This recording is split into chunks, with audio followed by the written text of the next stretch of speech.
পাকিস্তান বানানোর প্রচেষ্টা তৃণমূল কংগ্রেসের প্রশাসনের তরফ থেকে যে হচ্ছে, এর আমরা তীব্র প্রতিবাদ জানাচ্ছি। এবং তারই প্রতিচ্ছবি আমরা কখনো অ্যাকোয়াটিকাতে দেখতে পাচ্ছি, কখনো আমরা দেখতে পাচ্ছি তৃণমূল কংগ্রেসের সেই বিধায়কের আমডাঙ্গার বিধায়কের বক্তব্যে।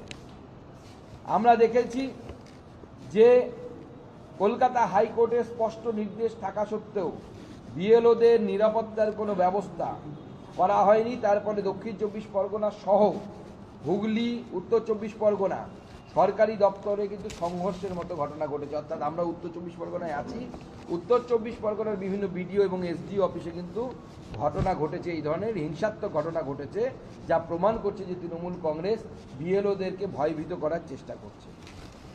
আমরা দেখেছি এই উত্তর 24 পরগনারই একজন গরিব রাজমিস্ত্রি, সে বিদ্যুৎ পৃষ্ঠ হয়ে তার মৃত্যু হয়েছে এবং সেটা ব্যর্থ প্রশাসনের একটি জ্বলন্ত উদাহরণ।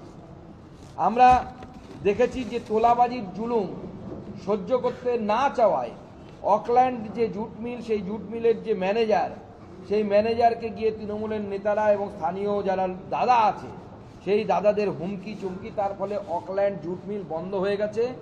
4000 লোক কর্মসংস্থান হারিয়েছে, 4000 লোকের কর্মসংস্থান হারিয়েছে।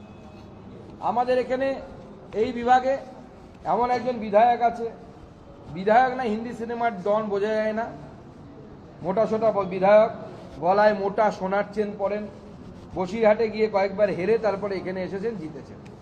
তার তো গরু পাচার থেকে শুরু করে নানা জায়গায় নানা রকম নাম শোনা যায়। নাম না সুনাম না দুর্নাম বলবো সেটা আপনারাই জানেন। রিসেন্টলি একটি প্রোগ্রামে উঠে তিনি যে ধরনের চটুল কটূক্তি এবং অঙ্গভঙ্গি করেছেন, তাতে বোঝা যায় যে ভদ্রলোক তো ব্যাকেটে অ লিখে রাখবেন, একটি ভদ্রলোক ব্যাকেটে অ, যিনি মুক্ত মঞ্চে এই ধরনের কাজ করতে পারেন, বন্ধ দরজার ভিতরে তিনি কত তৃণমূল কংগ্রেসের মহিলাকে দিয়ে পিঠেপুলি খাওয়ার ব্যবস্থা করেছেন সন্দেশখালির মতো, আমার যথেষ্ট কিন্তু এই বিষয়ে প্রশ্ন আছে। আপনারা আমার থেকে ভালো জানবেন, স্থানীয় মানুষ। তৃণমূল কংগ্রেসের মহিলা কর্মীদেরকে বলবো, সম্মান নিয়ে থাকুন। বিজেপি সরকার আসছে, আপনাদের সম্মান বাঁচানোর দায়িত্ব বিজেপির। এই সমস্ত নেতা যারা মহিলাদের সম্মান নিয়ে চিরিমিরি খেলে, যারা সন্দেশখালির মতো মহিলাদেরকে পিঠে বানাতে পার্টি অফিসে ডাকে, তাদের পিঠটা শক্ত করে রাখতে বলুন। বিজেপি আসছে, তাদের পিঠে দেওয়ার ব্যবস্থা হবে। আপনাদের সেই কুরুচিকর মন্তব্যে সেই বিধায়ক এবার টিকিট পাবে কিনা আমরা দেখতে চাই। তিনি এখন তো এই জেলার এই বিভাগের নাকি হর্তাকর্তা বিধাতা হয়ে গেছে। আপনারা দেখেছেন এখানকার আরেকজন বিধায়ক যিনি জেল থেকে ফিরেছেন, যার মেয়ে রেকর্ড করেছেন, টিউশনে পড়িয়ে কয়েক কোটি টাকা রোজগার করেছে। আমিও যখন বেকার ছিলাম, বিএড করতাম, এমএসসি করার পর আমিও টিউশনি পড়াতাম। আজকে আমাকে খুব হীনমন্যতায় ভুগতে হয় যখনই আপনাদের এই এলাকায় আসি। একজন শিক্ষক হিসেবে আমি অত্যন্ত ব্যর্থ হয়েছি। তার কারণ 1 কোটি টাকা তো দূরের কথা, টিউশনি পড়িয়ে 10 লক্ষ টাকা ওই 1-2 বছরে আমি জমাতে পারিনি, কারণ তারপরে আমার চাকরি হয়ে গেছিল পরীক্ষা দিয়ে।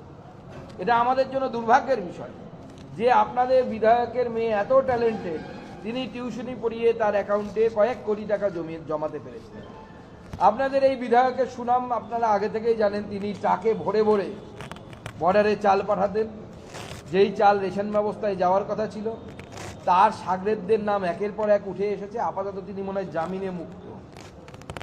তো জামিনই কাটিয়ে নিন, বেশি দিন এই জামিনই চলবে না। আগামী দিনের আদালতের রায় আসবে, উপযুক্ত জায়গায় আপনাদেরকে যেতে হবে। ভোট দিলেই ঘর মিলবে, নচেত ঘর মিলবেন না। কে বলছেন? ব্যারাকপুরের সাংসদ পার্থ ভৌমিক, যাকে সবাই হ্যালো স্যার বলেছেন। তিনি অভিনয় করেন, নাটক করেন। আমরা শুনেছিলাম যারা নাটক করেন, গান বাজনা করেন, অর্থাৎ সাংস্কৃতিক মনস্ক মানুষ, তারা সাধারণত উদার মনস্ক হয়। আমার প্রশ্ন, পার্থ ভৌমিক বাবু, আপনি তো ভাইপোর চেলা হয়ে ভালোই কামাচ্ছেন।